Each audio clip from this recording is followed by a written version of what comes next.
It's October and time for another tour of the garden. There are still some cool things in October. You have to look more closely though. Here are 5 sleeping bumblebees. They hang on to the plants and sleep through the cold night and wake up in the morning again. I think that's cool.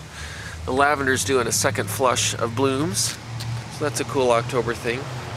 There's something in my neighbor's yard too.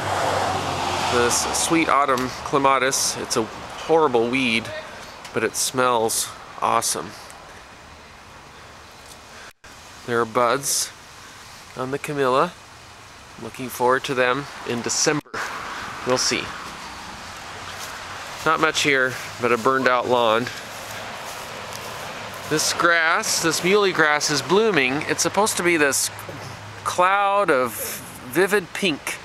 There's a little bit of pinkness there, but not really much worth mentioning. Over to the beautyberry bush, looking quite purple with the berries. The leaves will turn yellow when it gets cooler. That's a really nice combination. There's some new growth on my hellebore plants here. That's always fun to see. Never mind my trash pile here.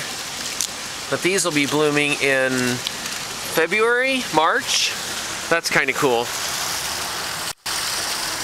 These nandinas continue to get darker, and then now they have some new red growth on them. I think they're nice looking.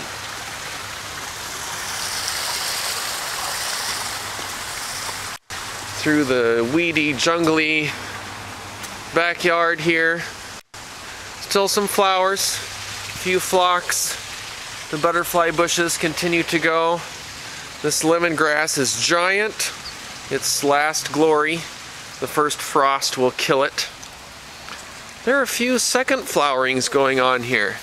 This dianthus, which is full of flowers in the spring, has a couple second bloom flowers there. Look at that. A mum. It's not in a pot that I bought at a Home Depot. It's growing there on its own. These ground cover plants have nice pink flowers. I like them. I planted canna plants here, I don't know, years and years ago. I dug them all out, but their seeds fell, and they keep coming back. They're pretty. I like them. I think this is called Portland, the variety. The cold weather darkens the leaves on the fringe flower. That's nice. A nice dark purple. In the background, the happy chappy roses, their hips, their fruits are turning orange. If I go over this way, I can get closer. There's some right there. Those are high in vitamin C, they say. Can make tea out of them, I guess. I've never done it. The knockout rose is still going.